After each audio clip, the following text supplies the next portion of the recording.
plus je sais, plus je me rends compte de ce que je ne sais pas. C'est peut-être des préceptes qu'on entend régulièrement si tu lis du Socrate ou du Platon. Quand tu comprends la chose, par l'expérience de la vie même, c'est bouleversant. C'est dans le premier sens du terme, c'est-à-dire ça bouleverse tout. Bon alors dis-moi mon Pierre, qu'est-ce que t'as fait ce matin pour maximiser ton potentiel, te sentir plein d'énergie pour conquérir cette journée? Trop facile. Ce matin, c'était trop facile parce que deuxième échographie, et j'ai vu mon bébé, notre bébé évidemment, avec ma chair et tendre. Donc tu vois, easy. Apprécier le goût de la vie quand on voit sa descendance. C'était trop facile ce matin. C'était trop facile. Donc en dehors de ce matin qui était exceptionnel, mais qui finalement, on en parlait tous les deux juste avant, quand tu as tes enfants, finalement tous les matins devraient être exceptionnels. C'est la lecture et la recherche. En ce moment, je suis vraiment dans un mood où je m'expose beaucoup moins. Et je vais profondément dans des moments de recherche. J'ai toujours fait de cohabiter recherche et transmission, comme tu le sais. Mais en ce moment, j'ai vraiment, et je disais hier justement à ma chérie, presque envie de me mettre en autarcie, en retrait du monde pour pouvoir lire, en fait.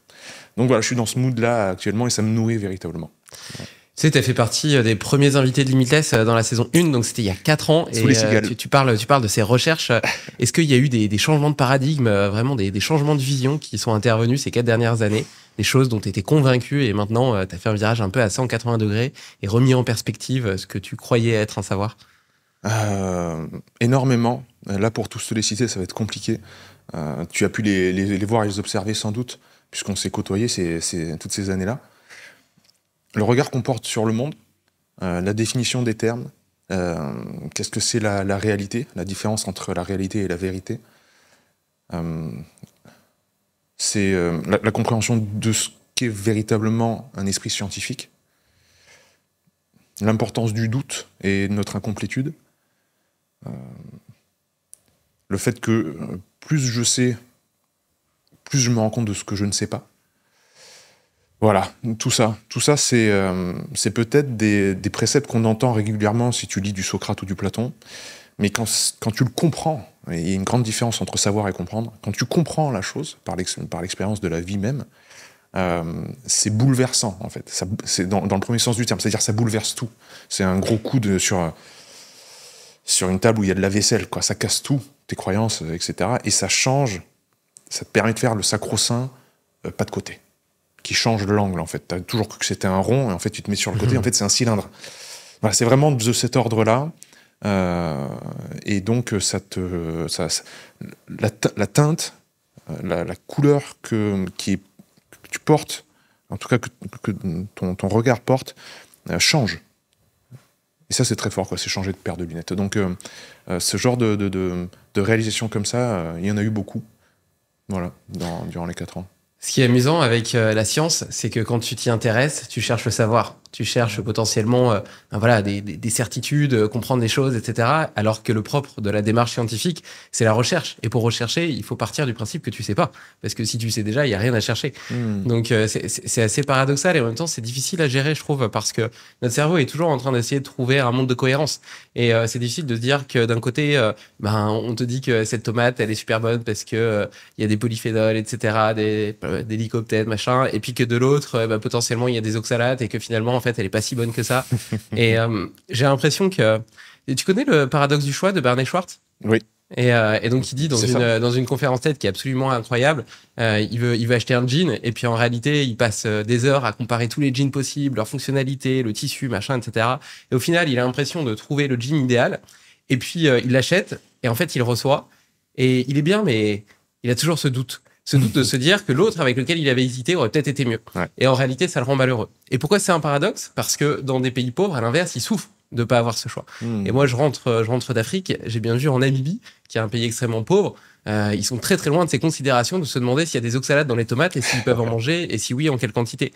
Je sais pas comment est-ce que d'un côté, tu peux te passionner, par exemple, pour la nutrition, pour l'optimisation de ton potentiel, etc. Et en même temps, garder cette espèce d'innocence, de simplicité dans tes choix alimentaires, parce que sinon ça devient une prison. À chaque fois que tu regardes une assiette, t'es en train de te demander est-ce que ces légumes sont pas en train de me tuer, est-ce qu'ils me font du bien, etc.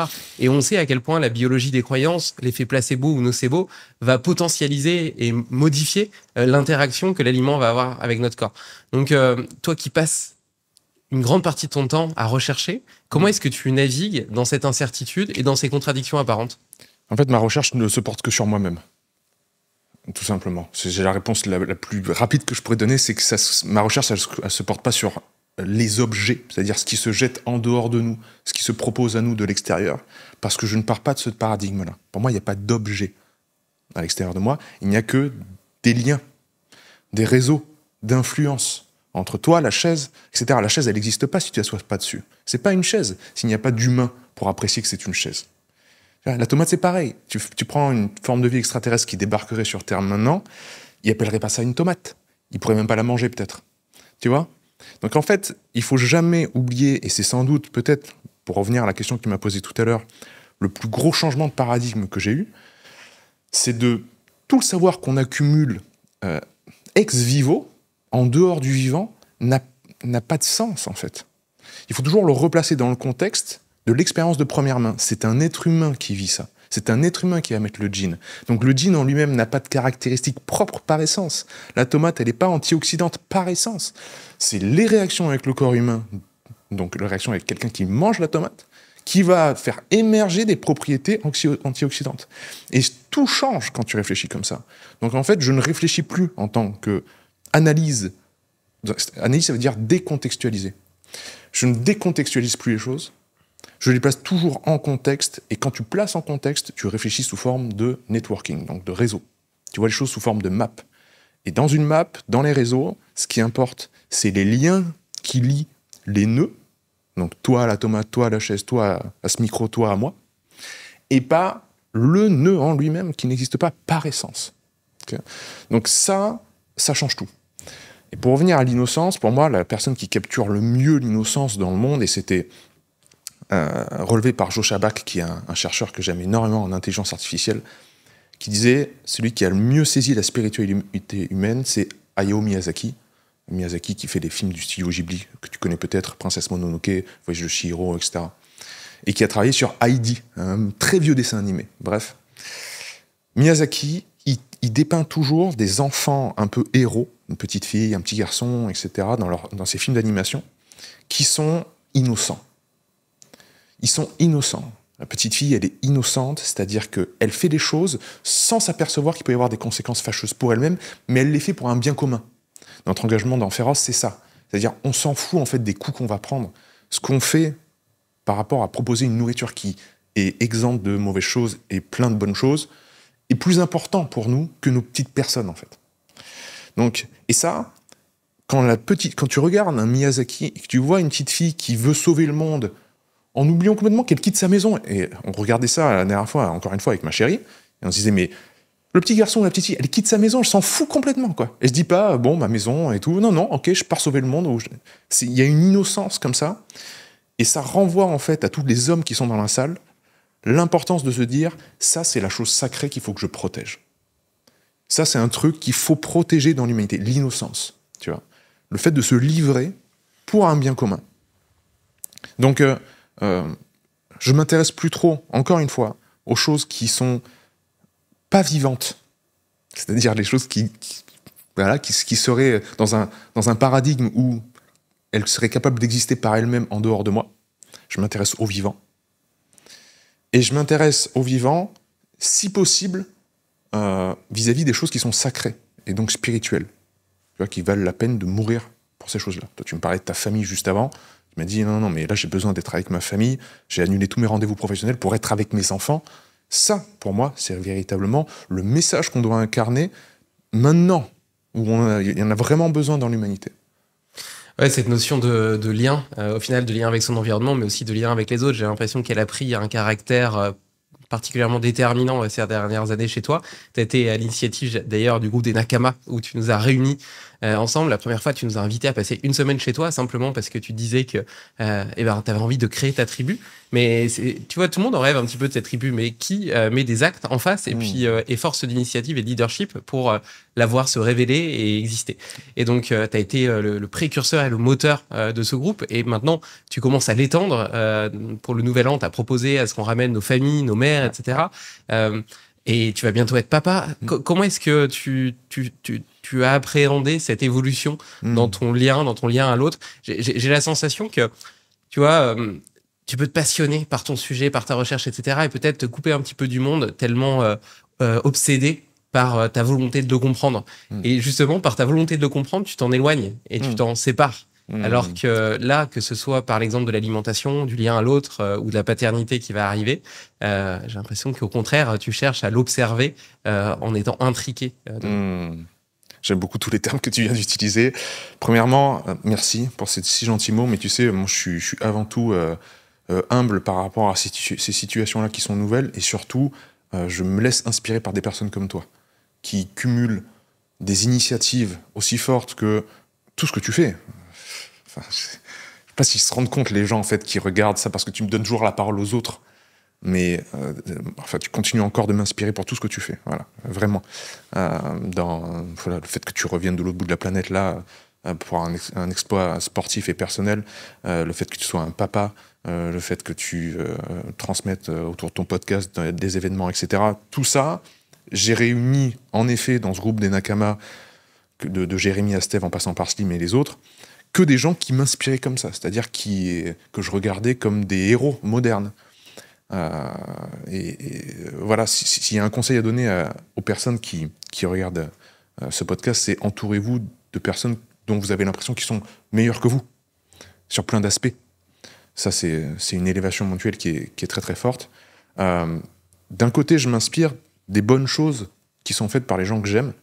D'un autre côté, comme le disait Bismarck, j'apprends des leçons des erreurs des autres. C'est-à-dire, j'ai aussi pu côtoyer le monde du développement personnel, le monde du sport à haut niveau, etc., de l'intérieur, en backstage. Et j'ai pu voir aussi toutes les personnes qui n'incarnaient pas leur message, qui faisaient des choses qui pourraient être considérées comme pas très vertueuses. Ça, je m'en suis aussi inspiré. Je dis, attends, prends un pas de recul. Parce que si cette personne-là que tu jugeais comme étant un cador dans le domaine se permet de dire des choses comme ça, de faire des choses comme ça, qu'en est-il de toi, tu vois? Et ça aussi, c'est des belles leçons, non seulement d'apprendre des autres, mais d'apprendre des erreurs des autres. Ce qui permet aussi de relativiser, tout le monde n'est pas parfait, nos parents ne sont pas parfaits, nous ne serons pas parfaits en tant que parents. La génération de nos parents, je trouve, est très portée sur le fait d'être victime et de se porter comme fautif de quelque chose, de s'excuser. « Oh mon chéri, tu sais, quand t'étais petit, j'aurais dû être un peu plus comme ça, ou ton père aurait dû être un peu plus comme ça, etc. » Faut pas s'excuser de ça, parce que il faut croire aussi dans l'intelligence de nos enfants. Ils vont être capables d'être assez intelligents, smart, pour reconnaître en nous, leurs parents, des erreurs, et apprendre des erreurs des parents. Sinon, c'est paralysant. C'est-à-dire, il faut que je sois parfait pour mes enfants. Tu seras jamais parfait. Donc, il y a ce double regard. S'inspirer véritablement de gens qui font des choses aussi extraordinaires que toi, s'inspirer aussi des erreurs des autres. Voilà. Les deux, pour moi, vont de pair, et après, revenir à la philosophie, je pense que c'est quelque chose qui m'a toujours énormément impacté, les préceptes socratiques je sais que je ne sais pas, par exemple. C'est pas quelque chose qu'il faut lire le soir avant de se coucher, et puis après, c'est terminé. C'est dans les moments durs qu'il faut se le rappeler, ça. C'est dans les moments difficiles qu'il faut retourner lire les stoïciens. C'est facile de lire les stoïciens. Tout le monde parle de Marc Aurèle comme ça, quand tout va bien. Mais quand ça va mal, il faut s'en souvenir des grands préceptes. Marc Aurèle, il écrivait des pensées pour lui-même parce qu'il savait que empereur de Rome, ça pouvait dégénérer chaque jour, chaque seconde, ça pouvait être la merde. Et ben lui, il s'écrivait ses propres pensées comme pense-bête, en fait, comme nous on ferait un post-it. Tiens. Ça, il faut se le rappeler régulièrement. C'est comme des piqûres de rappel. Donc moi, j'y retourne régulièrement, et donc, le doute. Je sais que je ne sais pas, c'est, comme tu l'as dit, la démarche scientifique, c'est la recherche, c'est pas la trouvaille. On n'est pas là pour trouver, on est là pour chercher. Pour chercher, il faut avoir une zone d'incomplétude, il faut avoir une zone d'ombre, il faut avoir quelque chose qui nous manque. Si on a le manque, on a la dopamine qui nous pousse au mouvement. Ok, tout ça, c'est bien. Bon restez là-dedans, dans l'humilité que je sais que je ne sais pas, et tout le temps dans le mouvement de la recherche. Ça, c'est garanti, quoi. Tu vois, c'est un truc qui, si tu les as constamment, c'est un garde-fou. Tu risques de pas tomber dans un cercle vicieux. Et malgré tout, en tant que père, entre guillemets mari, même si t'es pas marié, t'as une compagne, etc., tu cherches forcément le meilleur pour eux. Donc pour ça, t'as besoin quand même de te reposer sur certaines certitudes. T'as envie de lui donner, je reprends le prisme de la nutrition, mais potentiellement de lui offrir la meilleure alimentation possible, etc. Donc comment est-ce que tu fais ?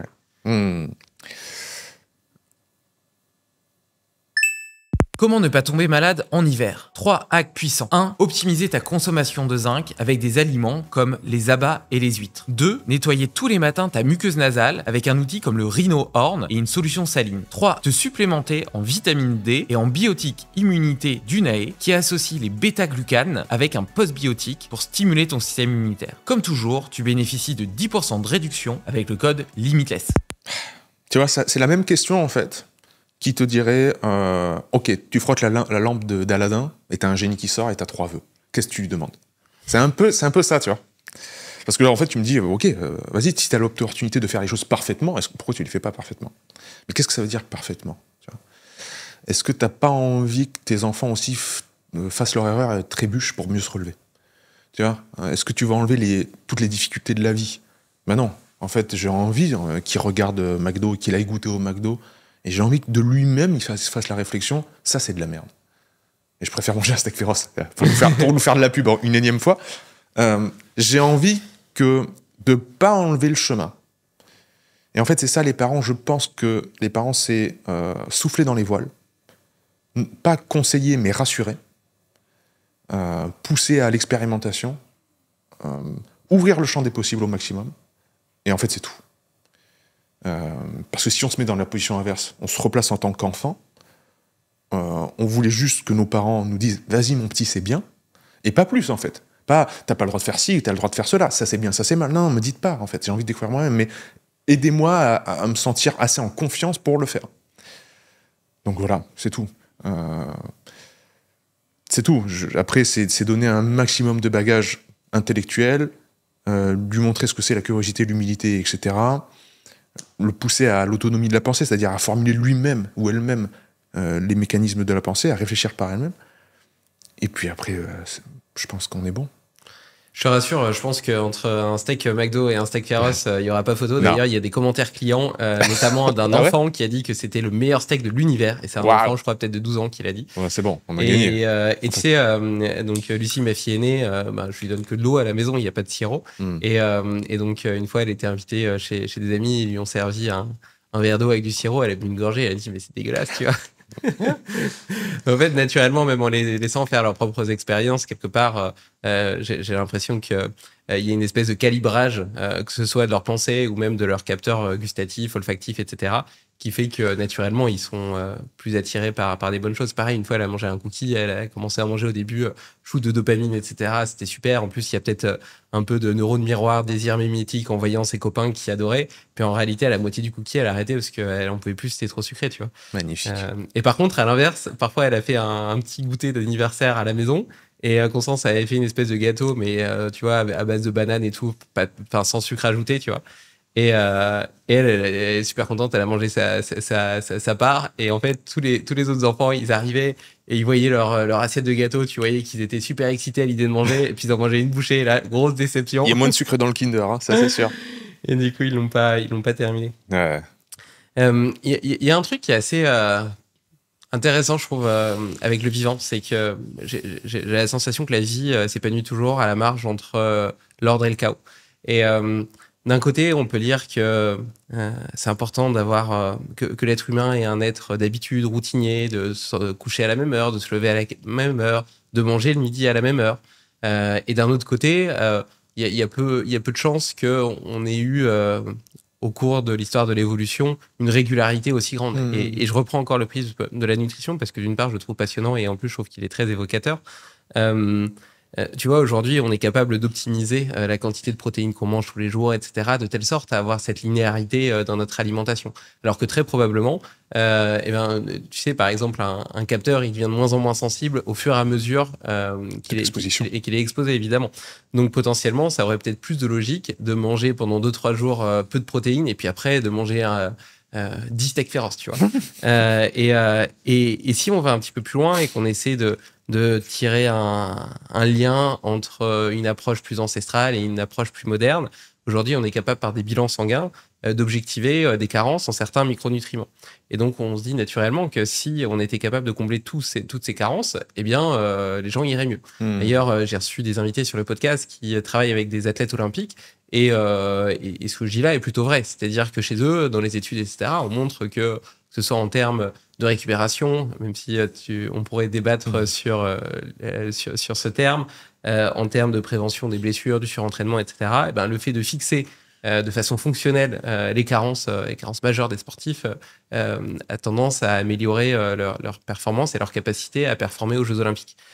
Et pour autant, eh ben, toujours dans cette perspective, on pourrait dire que c'est tout à fait normal qu'à certains moments de l'année, ben, il y ait potentiellement des déséquilibres, que le corps, dans sa grande intelligence, va de toute façon trouver des voies alternatives pour les combler, que potentiellement, il va rendre peut-être ces capteurs ou ces voies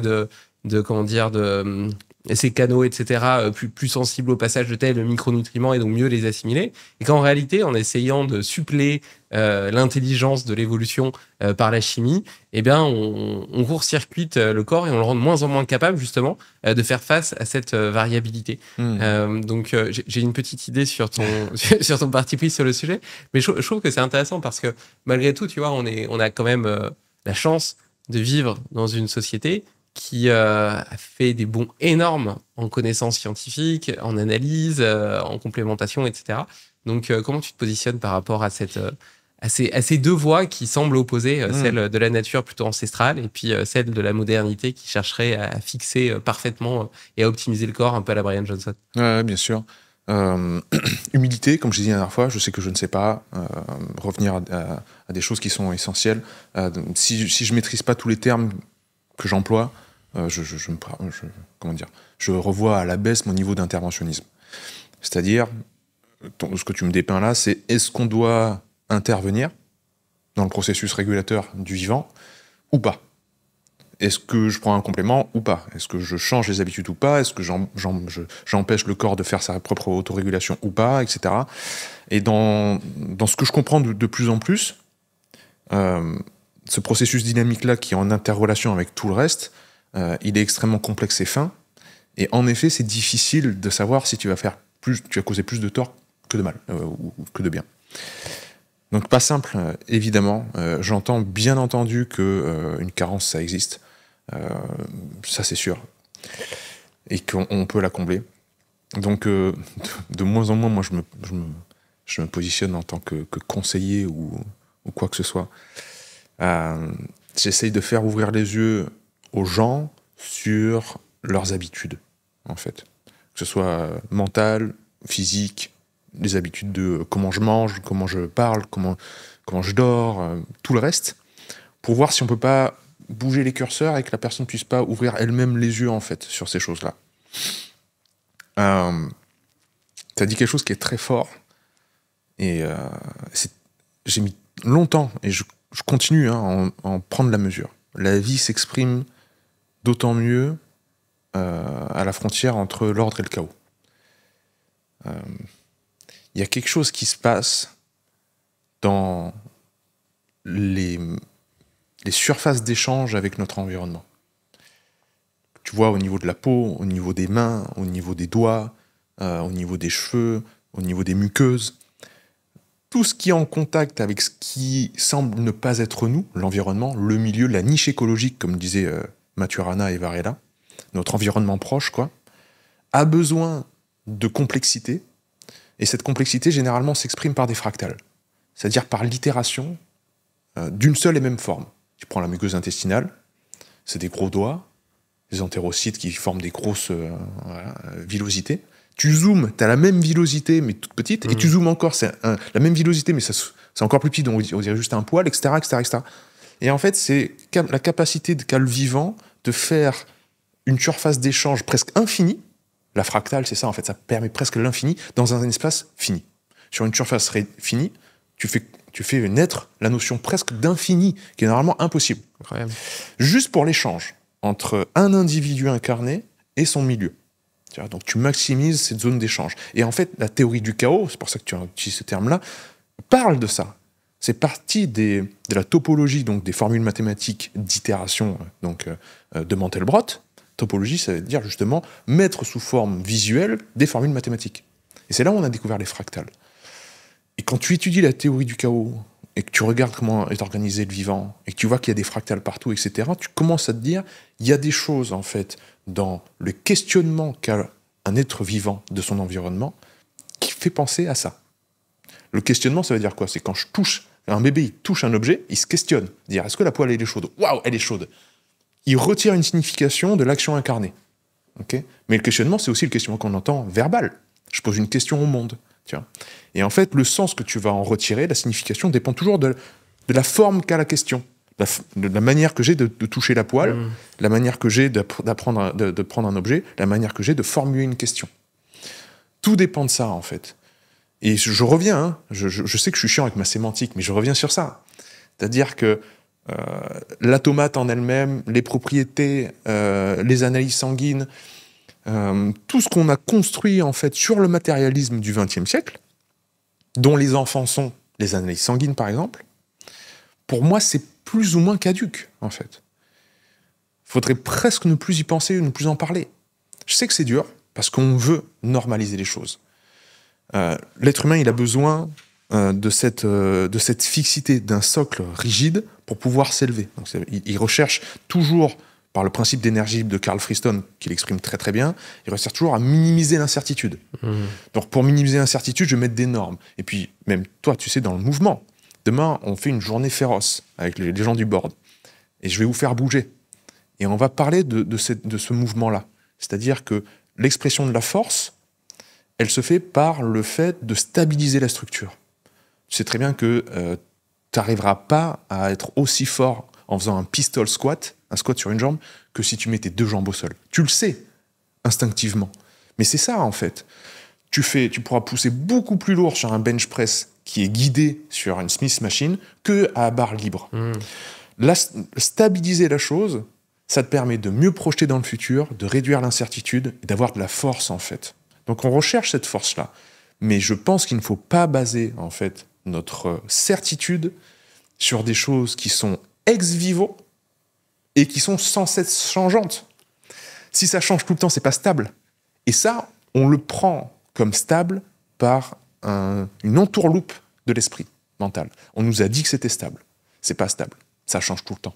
Donc il faut aller voir ailleurs la stabilité. Et peut-être que la stabilité, elle est beaucoup plus de l'ordre émotionnel, conceptuel, dans la réflexion.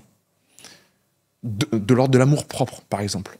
De l'ordre de la relation à l'autre. Peut-être que la stabilité, en fait, c'est quelque chose qui est plus de l'ordre du groupe et de la famille, plutôt que de la trouver dans des normes. Hein, René Guénon, il critiquait beaucoup le règne de la quantité. Tu vois ? Donc peut-être que la stabilité émotionnelle et de l'esprit et du corps n'est pas à trouver là-dedans, mais plus dans d'autres choses. J'aime bien cette notion de certitude. Tu vois, je me souviens au tout début quand je me suis mis à faire de la muscu et j'ai commencé à m'intéresser à la nutrition et je regardais un peu sur les forums, etc. Et j'avais besoin d'être rassuré sur qu'est-ce que je dois faire, qu'est-ce que je dois manger, quel est le régime idéal, est-ce que j'ai bien fait, est-ce que j'ai pris la bonne quantité, etc. Et en fait, tu cherches à être rassuré avant même de faire. Et ça, c'est un problème que je vois extrêmement souvent dans l'entrepreneuriat, où il y a beaucoup de néo-entrepreneurs qui cherchent le plan parfait, la stratégie parfaite avant de se confronter à leur marché. Très souvent, qui créent un produit qui semble parfait pour répondre à leurs besoins personnels, mais qui en réalité n'est absolument pas fit. On retrouve la notion de fitness, product market fit, de fitness en biologie qui correspond à l'adéquation d'un organisme à son environnement. Et donc, il va pas être fit avec son environnement, c'est-à-dire son marché. Alors que moi, je crois beaucoup plus à un processus itératif pour créer une entreprise, pour bâtir une entreprise.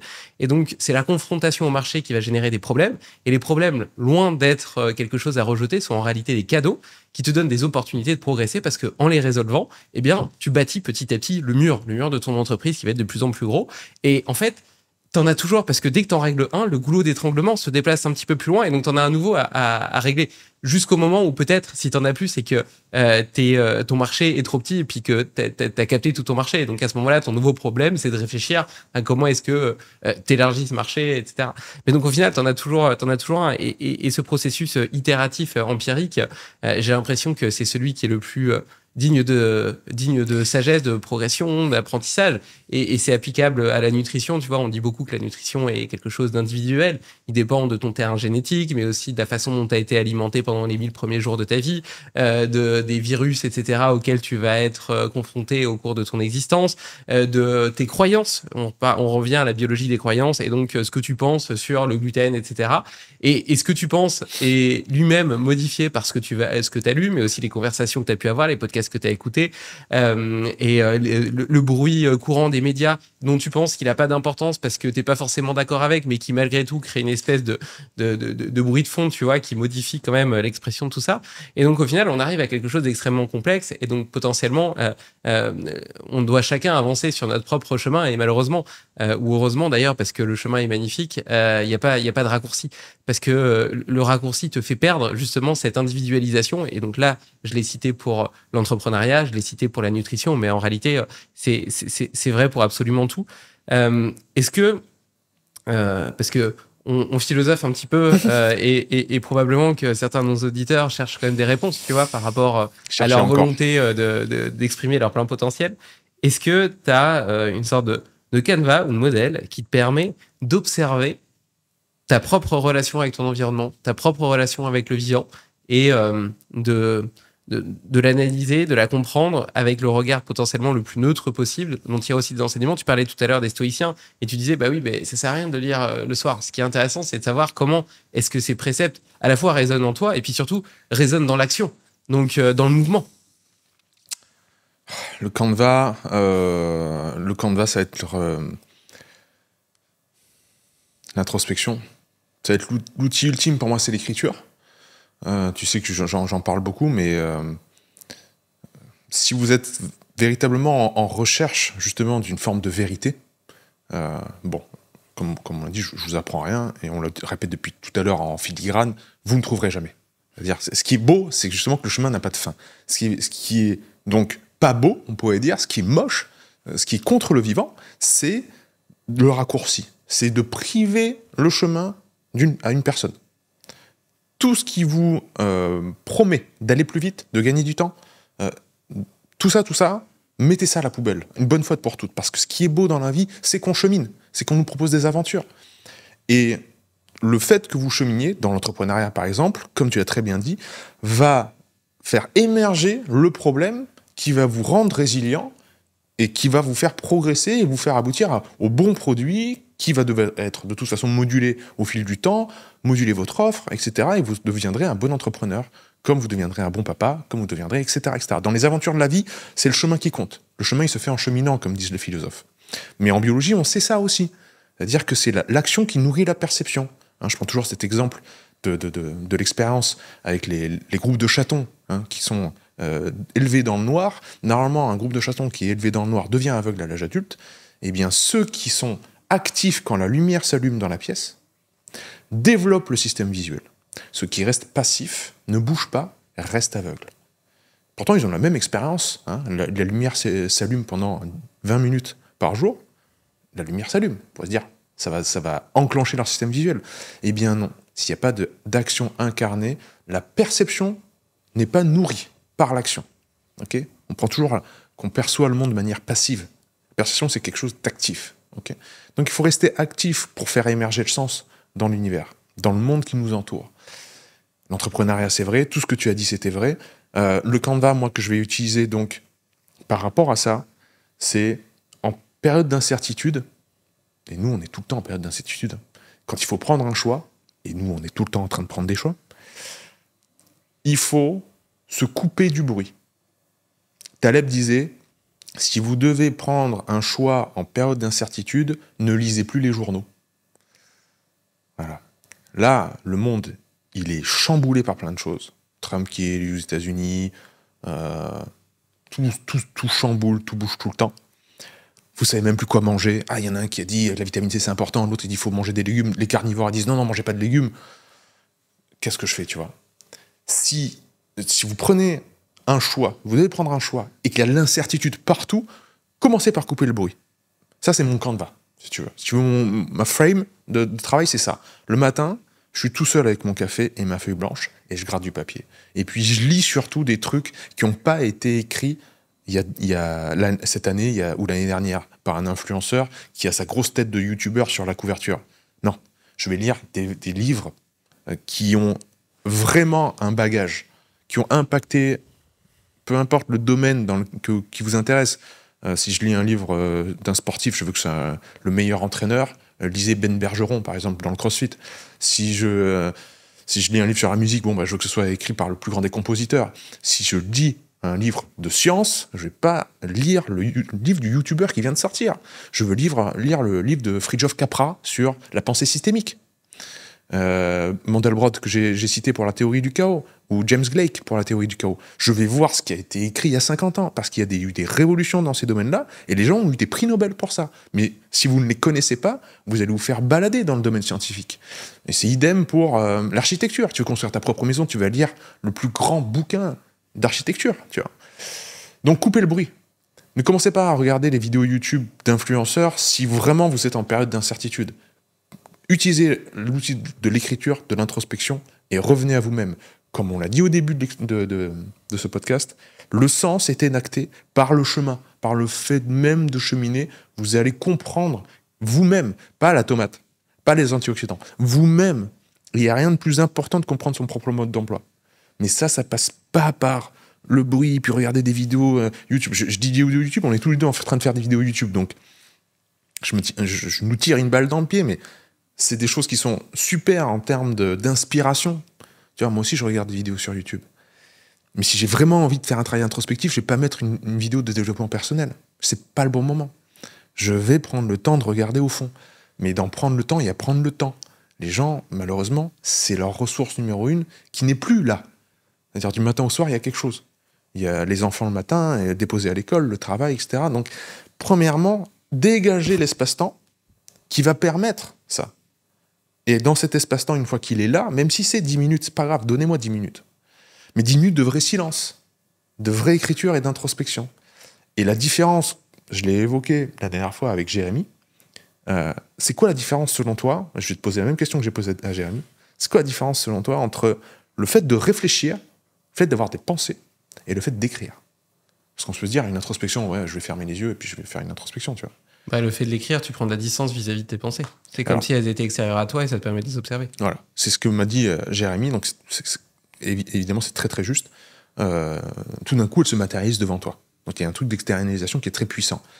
Mais il y a autre chose, pour moi, qui est très très fort, c'est que quand tu écris, tu réfléchis en phrases complètes.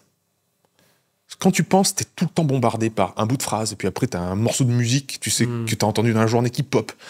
Et si on pouvait le voir, ça, ce serait que des morceaux de phrases qui n'ont ni queue ni tu vois, qui n'ont pas de lien entre elles. Tu vois. Par contre, quand tu écris, t'as le début et la fin, une majuscule, un point, sujet, complément, objet, verbe, etc. en entier. Et c'était l'un des premiers épisodes du Huberman Podcast où son invité disait « Quand j'ai couché les enfants, je m'allonge sur mon lit, pendant 1 heure, je me force à réfléchir en phrases complètes. » C'est fort, ça. Et ben moi, c'est ma technique ultime pour m'endormir. Quand je réfléchis en phrases complètes, je pense que gna gna gna gna gna gna gna gna, point, gna gna gna, et tu vois, tu fais des phrases complètes, ça m'endort tout de suite. Réduction de l'incertitude.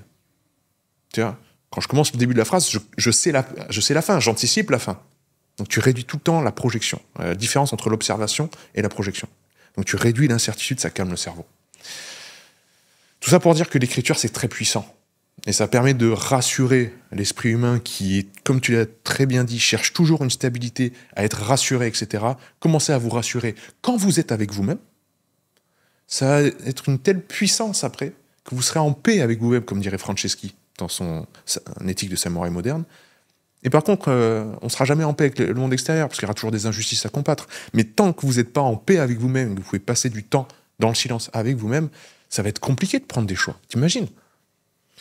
J'aime bien cette notion de réfléchir en phrase complète. Je l'avais jamais vue sous ce prisme, mais je fais une revue du jour tous les jours et où je prends juste parfois 5 minutes ou 10 minutes pour observer ma journée sans intention particulière. Je laisse venir ce qui vient.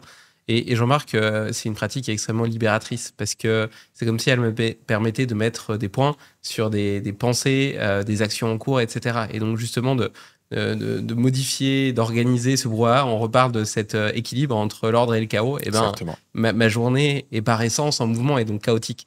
Et donc là, c'est comme si j'écrivais un point final à cette journée en la rendant beaucoup plus ordonnée, dans ma tête en tout cas, et ça me rend disponible à la suite. Et notamment, on parlait des temps de qualité avec sa famille, etc.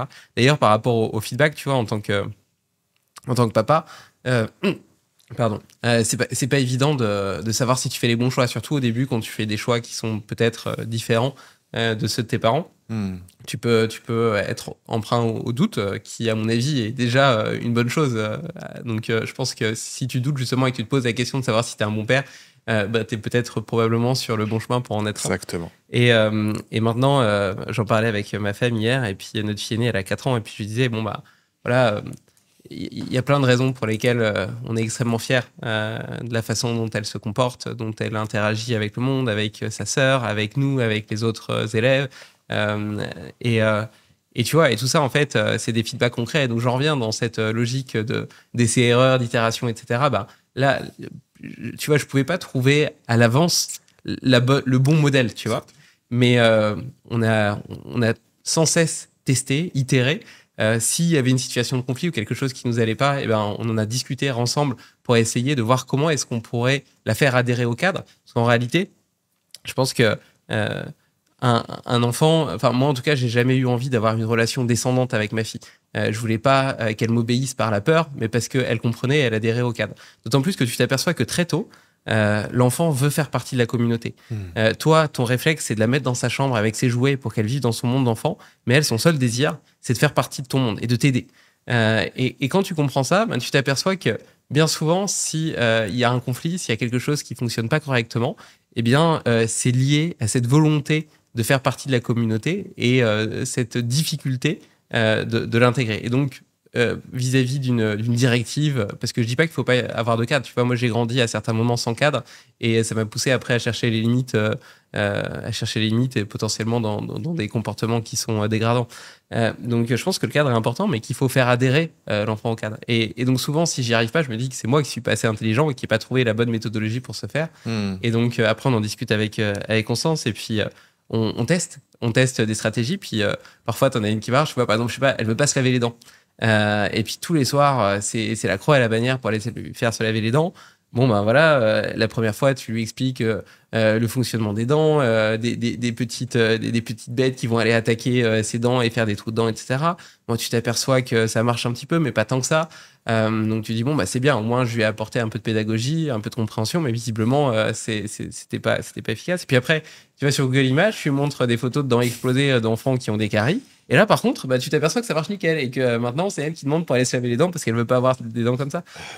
Et donc, c'est juste des exemples un peu amusants, mais voilà, je pense que et tu vois, dans la longévité du couple, y a des gens qui sont restés 30 ans, 40 ans mariés ou ensemble. Moi, je trouve que c'est toujours extrêmement inspirant.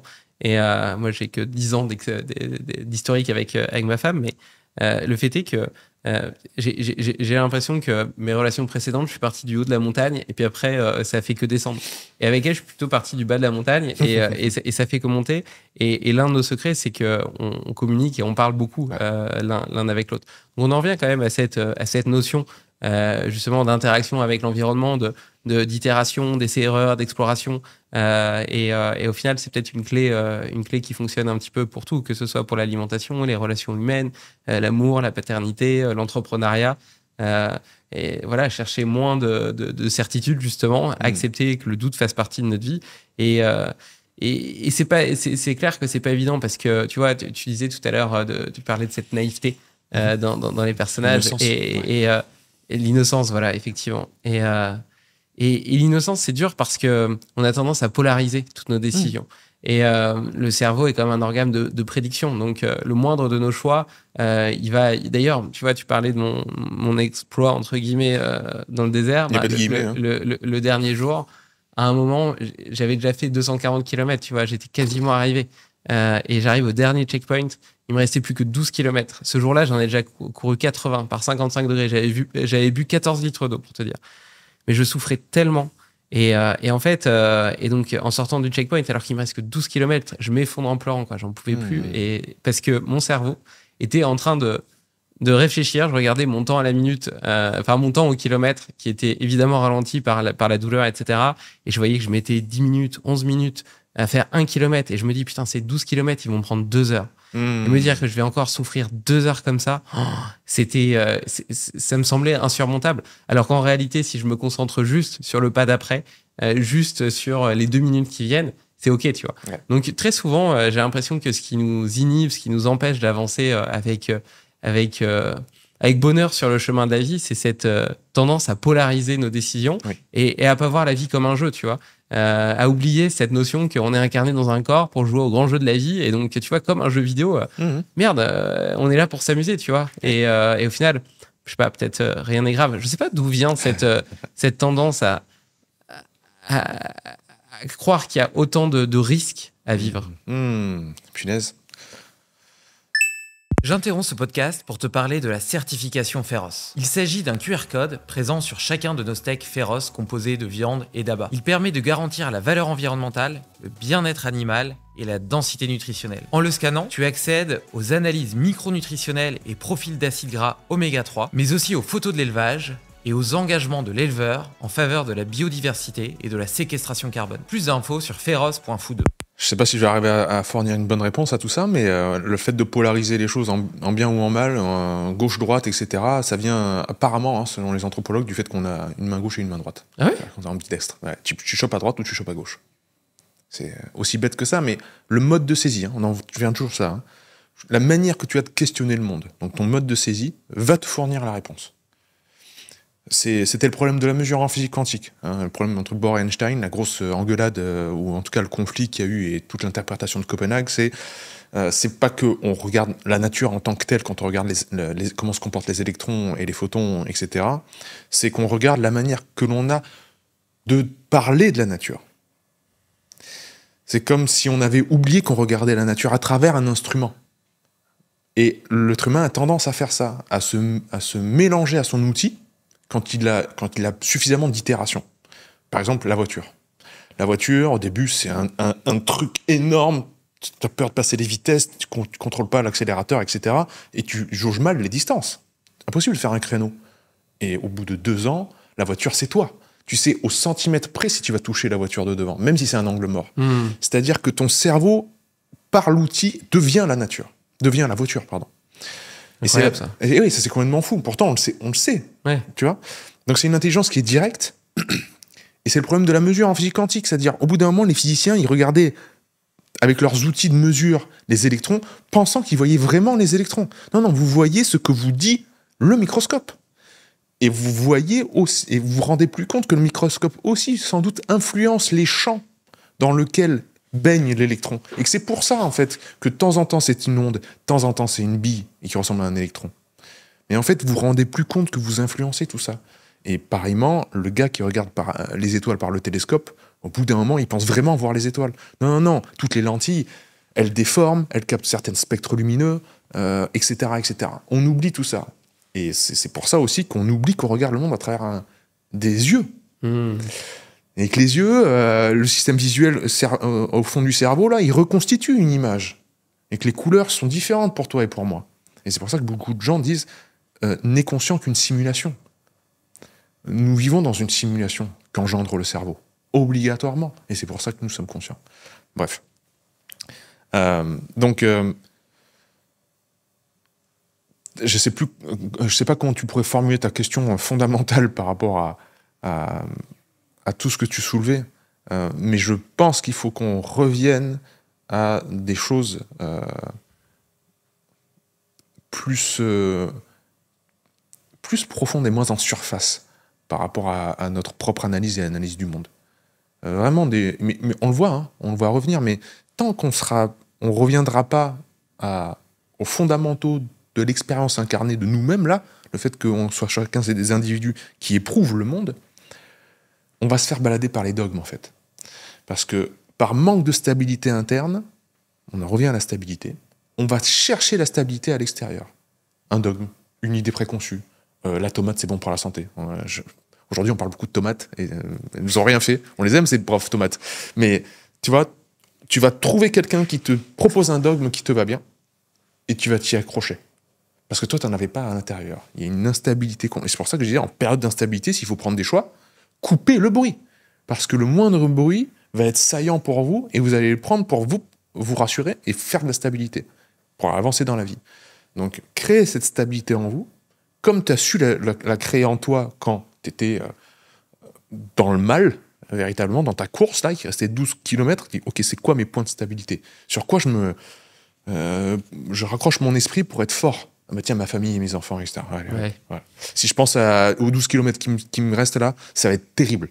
C'est l'imprévu, c'est l'inconnu. 2 heures de souffrance, il ne faut pas que j'y pense. Donc vas-y, je vais chercher des trucs qui me rassurent. Mais imagine les gens au quotidien, en fait, qui baignent dans les informations à la télé ou sur Internet ou sur YouTube, etc., qui se font bombarder et qui n'ont pas fait ce travail interne, bah, tout va prendre, en fait, racine à l'intérieur d'eux. Donc on en revient toujours à ça. Sortir des dogmes, une bonne fois, pendant un bon moment, pour se stabiliser soi-même. Et une fois qu'on est stable, les dogmes, en fait, tu les prends comme des outils. Hein, tu les chopes et tu les prends et tu vas plus loin. Et ça te permettra de ne pas polariser, justement. De ne pas classifier trop vite en bien ou en mal. D'être nuancé. La nuance, c'est pour moi une preuve d'intelligence. La nuance n'est pas présente sur Internet. C'est-à-dire, si tu dis pas que ça c'est blanc et ça c'est noir, on t'écoute pas sur Internet. C'est pour ça que moi, je pense pas qu'Internet soit YouTube et tout le reste un monde de pédagogie, c'est plus un monde d'influence. D'inspiration dans le bon sens du terme, puis d'influence dans le sens un petit peu plus pernicieux. Mais pas d'apprentissage. Le véritable apprentissage, la véritable croissance, elle vient, je vais me répéter, je suis chiant, hein, de l'action incarnée sur le chemin. Il n'y a pas de chemin qui est fait sur YouTube.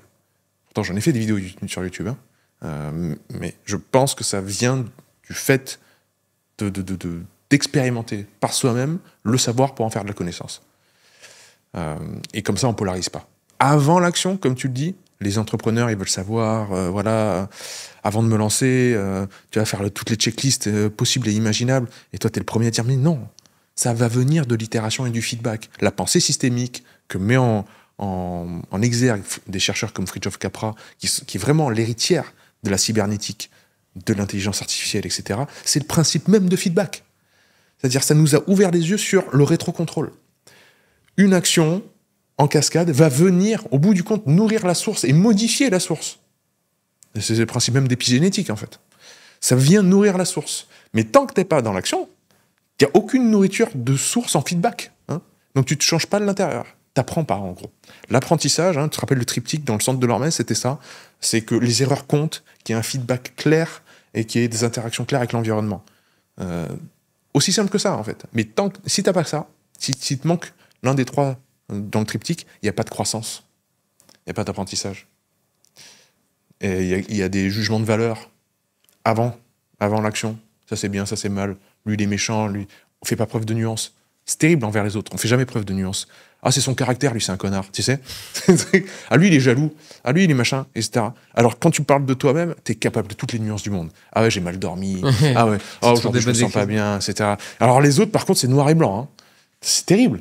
Pourquoi on ne peut pas faire preuve de nuance envers les autres? Peut-être qu'il se comporte aujourd'hui parce qu'il a des hémorroïdes, j'en sais rien, tu vois. Et à l'inverse, quelqu'un qui est très gentil va pas croire que de temps en temps, il peut pas faire preuve de jalousie ou de méchanceté. Mais pas de nuance. Ben, sur Internet, il n'y a pas de nuance. Donc voilà, cultiver le doute et la nuance, c'est sans doute ce qui permet de cheminer vers l'intelligence. Faut pas se dire, les gens intelligents, ils sont capables de nuance. Faut peut-être prendre reverse engineering le truc. Alors si je fais preuve de nuance, je vais devenir aussi un peu plus intelligent. Moi, j'ai essayé de m'appliquer la règle du no-CPR. Je me plains pas, je ne critique pas et je ne râle pas. Ah, c'est beau. C'est ton accord Toltec à toi. Exactement. Je fais juste une parenthèse, tu parlais du télescope tout à l'heure. Et ça m'a fait penser à quelque chose que j'ai vu dans l'un des cours du centre de l'Hormèse, le centre que tu as fondé, un cours de Pierre Etchart, et qui montre à quel point la façon dont on interagit avec notre environnement peut modifier notre compréhension et notre perception de ce qu'on considère être le réel, qui n'existe pas, comme tu l'as dit. Et donc, en l'occurrence, il montrait une image des étoiles vues par un télescope d'il y a, je sais plus, 30 ans, et puis tu voyais des astres comme ça, séparés les uns les autres. Puis la même image, exactement la même image, avec un télescope moderne, qui te permettait aussi de visualiser beaucoup plus, tu vois, tous les champs gazeux, etc. Et en fait, tout était interconnecté dans une espèce de toile de fond. Et sur la première image, tu voyais les astres vraiment comme séparés, comme individuels les uns des autres, tandis que sur la seconde, tu pouvais pas ne pas les voir en lien. Il y avait un lien évident, comme une toile d'araignée géante. Et donc, la perception que tu te fais du monde extérieur, et donc, toi, de ta place aussi dans le monde, elle était radicalement métamorphosée par l'outil avec lequel tu l'observais. Et donc là, on parle d'un télescope, mais comme tu l'as dit, ça peut être le cas des yeux aussi, etc. Et d'ailleurs, on a tous une perception du réel, de l'environnement, etc., qui est différente. Oui. Ouais, non, c'est exactement ça. Tu as dit quelque chose, un point que je comprends, c'est le réel n'existe pas. En fait, le réel existe, mais c'est juste qu'il est différent pour chacun de nous. Oui. C'est juste ça. Il n'y a pas une vérité.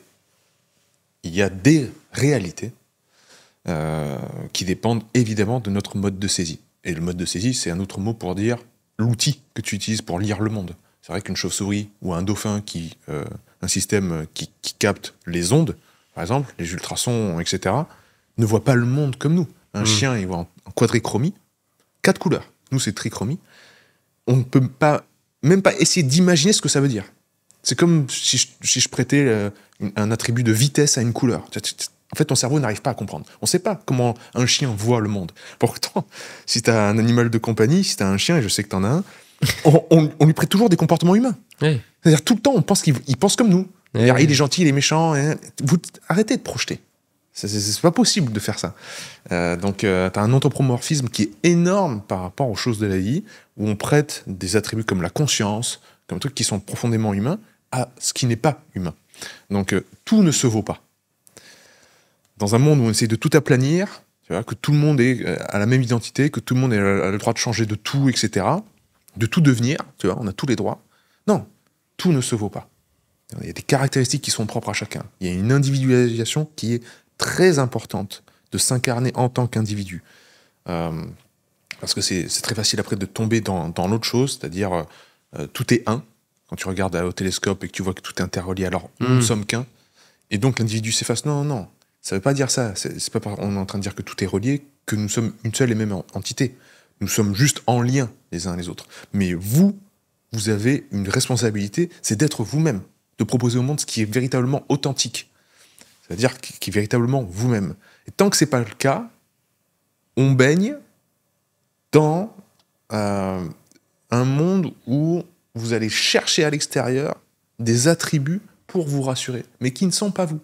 Et ce manque de congruence entre vos attentes de je veux proposer au monde qui je suis, et le fait que ce que vous obtenez du monde n'y correspond pas bien, vous essayez de faire entrer un rond dans un carré, ça fait émerger des émotions qui sont désagréables. Et ça, on est sans cesse en lutte contre ça. Et ça crée après des gens qui sont pas en appréciation de la vie. Quoi. Ils cherchent des réponses à leurs propres questions, mais à l'extérieur. Donc, tout ça pour dire que on doit changer notre regard. Nous, on parle beaucoup de potentiel humain, de nutrition régulièrement, d'exercice physique, etc. Mais toi et moi, on n'étudie pas les choses à l'extérieur. On étudie toujours par le prisme de notre propre expérience personnelle. Est-ce que cela fait en nous ?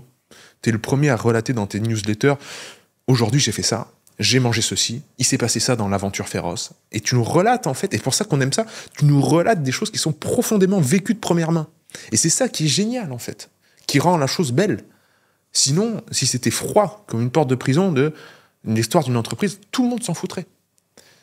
Et il me semble qu'on retourne progressivement vers cette authenticité-là. On a tellement soupé du matérialisme au XXe siècle et du fait de l'objectivité, le fait de décorréler en fait de l'expérience subjective des choses, que on voit bien qu'on va trouver dans le bouddhisme, dans les traditions orientales, dans les traditions qui n'ont jamais oublié ça, l'expérience de première main, on va aller chercher maintenant comme réponse en fait aux problèmes occidentaux. Donc c'est dans l'air du temps, et c'est pour ça que je suis très optimiste sur la suite, et c'est pour ça que je crois beaucoup dans les projets qu'on fait, en lien, en groupe, dans Féroce, ailleurs, dans les Nakamas, etc. C'est au début du podcast, on parlait de cette notion de lien, de la tribu que tu as contribué à créer et à incarner dans le réel, justement. Et là, tu parlais des dogmes. Et bien évidemment, les dogmes, ils ont l'avantage de répondre à notre besoin de certitude. On en a largement parlé. Mais je pense qu'ils répondent aussi à un caractère identitaire. Parce qu'on est dans un monde, dans une société en perte de sens, de fondements, justement. De fondements sociétaux qui pouvaient être le patriotisme, la religion, justement l'appartenance à une tribu, à une communauté. Aujourd'hui, on est tous interconnectés les uns les autres grâce à la technologie, et c'est génial de pouvoir se faire des notes audio sur WhatsApp et puis de rester en lien malgré le fait qu'on soit à distance. Et en même temps, si on regarde notre cellule familiale, on est tous repliés sur nous-mêmes. Et seul en réalité, alors qu'on est des animaux sociaux. Et c'est toi d'ailleurs dans un autre des cours du centre de l'Hormèse qui disait que en réalité, plus tu t'isoles du monde, moins t'en as besoin, moins t'en ressens le besoin. Mais en réalité, t'en ressens peut-être moins le besoin, mais ça reste une nécessité porteuse de sens. Et ces dogmes, quelque part, eh bien, ils répondent quelque part à cette perte de sens parce qu'ils donnent un caractère identitaire, un facteur de ressemblance et de connexion, entre guillemets.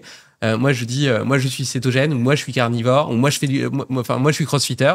On dit pas, moi, je mange carnivore, ou moi, je fais du crossfit. Et donc, par là même, on appartient à une communauté. Et donc, dès lors qu'on apporterait de la nuance dans notre comportement, c'est comme si on serait plus totalement dans cette communauté. Or, cette communauté, c'est peut-être un petit peu le dernier rempart et une façon de mimer ce qu'on a perdu, cette notion de tribu qui est devenue complètement inexistante aujourd'hui. Oui. Tu as tout dit. C'est-à-dire que le fondement même de notre caractéristique en tant qu'être vivant, c'est de périr, c'est de mourir. On dit les vivants, on dit aussi les mortels. C'est de cheminer dans quelque chose qui est on est en train de mourir tous les deux. On pourrait dire qu'on est en train de vivre, mais on est surtout en train de mourir. C'est Samuel Beckett qui dit quand on commence à mourir. Mais c'est ça. Donc ça change. On peut être sûr que d'une seule chose, c'est que c'est impermanent. Mais soit ça nous fait profiter de la vie, soit ça nous plonge dans l'angoisse de se dire punaise, mais ça change tout le temps, je peux mourir d'un instant à l'autre, la vie c'est fragile, etc. Donc si tu pars dans ce principe-là, tu vas chercher, par rapport à la peur de l'impermanence, que tout est tout le temps en train de changer, tu vas chercher en effet des structures qui vont te rassurer, les dogmes, le régime cétogène, régime carnivore, ce que tu veux, pour te donner une identité qui, ça, ne bougera jamais. Le régime cétogène, dans 1000 ans, tu pourras toujours en parler. C'est un truc qui ne subit pas le passage du temps. C'est le régime cétogène, c'est un mot, un concept. Une idée, elle traverse le temps. Toi, tu ne traverseras pas le temps. Donc, soit tu l'embrasses complètement, et c'est une vie conceptuelle, le fait que tu es mortel, et tu apprécies la vie, et donc tout change, et tu acceptes aussi le fait de vieillir, tu acceptes tout le lot qui va avec, et donc, tu combles aussi ce besoin de transcendance. Je pense que l'épanouissement humain, il doit faire conjoindre deux grands principes. C'est notre finitude, le fait que nous sommes mortels, et notre besoin de transcendance. De transcender cet état de mortel. Si tu sais joindre les deux, je suis mortel, et j'ai un besoin fondamental de transcendance, généralement, ça te pousse à faire des enfants. Généralement, ça te pousse à dire « Ok, je vais mourir. » Et mon identité, c'est pas mon régime alimentaire. Tu as une continuité. Et alors, comment je fais pour tromper la mort ? Je passe le relais. Et là, c'est le moyen qu'a eu la nature. Quand on a pris les mitochondries à l'intérieur de nous, quand on a fait des symbioses entre les différents êtres pluricellulaires, et puis les virus, et puis les microbes, et puis les bactéries, et qu'on a été capable de transmettre via les chromosomes et l'ADN la complexité, un patrimoine, qu'on n'était pas seulement des cellules qui se répliquaient et devenaient juste des clones face à un danger, c'est-à-dire que toi tu le clonais en David, Nicolas, mais tu étais exactement le même, donc tu n'avais pas de transmission, mais tu as été capable d'engendrer un enfant qui ne sera ni toi, ni ta femme, mais quelque chose d'autre, à la fois les deux à la fois. C'est un gain en complexité. C'est ça qui a permis à l'évolution du vivant. Donc t'embrasses ça. Tu joues enfin au jeu de la vie. Mais si tu vas chercher ton identité dans des choses fixes, en te disant « mon identité, là, qui je suis, j'essaye de le protéger ». Pierre Dufresne, là, c'est un type qui fait des vidéos sur Internet, et puis il fait des trucs, il fait des conférences, machin, et ça, je veux le protéger, je veux pas que ça bouge. Et je vais vivre dans l'angoisse potentielle que des gens vont venir attaquer ça. Je vais ériger des murs énormes contre ça. Pour me prévenir, l'autre, ça va être l'ennemi. L'extérieur, ça va être un danger. Et donc, je vais poser des dogmes partout. Moi, c'est machin, moi, c'est truc, cétogène, carnivore, etc., pour rassurer. Donc, deux voies s'offrent à nous. Tu joues le jeu de la vie, au jeu du vivant, ou tu joues au jeu qu'on s'est chopé depuis ces dernières décennies, et qui, visiblement, tous les gens sur la ligne de mort qui ont joué à ce jeu-là ont dit « les biens matériels, l'argent, oublié. Moi, j'ai un seul regret, c'est de ne pas avoir passé plus de temps avec ma famille, etc., etc. » Ils nous le disent, mais on ne prend pas les bonnes leçons, visiblement. Pour conclure ce podcast, il nous reste 2 minutes, mon Pierre. Si justement j'ai envie de jouer à ce grand jeu de la vie le plus longtemps possible, si on pouvait apporter un petit peu de concret à cette belle discussion philosophique et proposer un takeaway à nos auditeurs avec deux, trois choses qu'ils pourraient emporter avec eux et intégrer dès demain dans leur quotidien pour être potentiellement plus heureux, en meilleure forme, exprimer leur plein potentiel. Okay. Qu'est-ce que tu leur dirais ? La respiration consciente, c'est-à-dire posez-vous en silence, respirez en conscience, c'est-à-dire placez votre attention sur la respiration et essayez d'éprouver ce que cela fait de respirer. C'est-à-dire ne pas penser à la respiration, je ne vous demande pas de penser à votre respiration, mais qu'est-ce que cela fait de respirer ? Qu'est-ce que ça procure en vous ? Okay. On se rapproche du corps en fait. Et l'introspection par l'écriture. Demain matin, vous prenez une feuille blanche, sans podcast, sans musique en fond, rien. Vous avec le stylo. Et vous notez vos pensées, en phrases complètes, comme j'ai dit. Voilà. Le takeaway, c'est 2 choses. Respiration complète et écriture. Et les tomates ? Et les tomates, testez. Cheminez avec votre tomate et les steaks féroces et voyez si c'est bon pour vous. Les 3 aliments préférés de Pierre, c'est les tomates, les betteraves et les steaks féroces. Ah, voilà, t'as tout dit. Merci, mon Pierre. Merci à toi.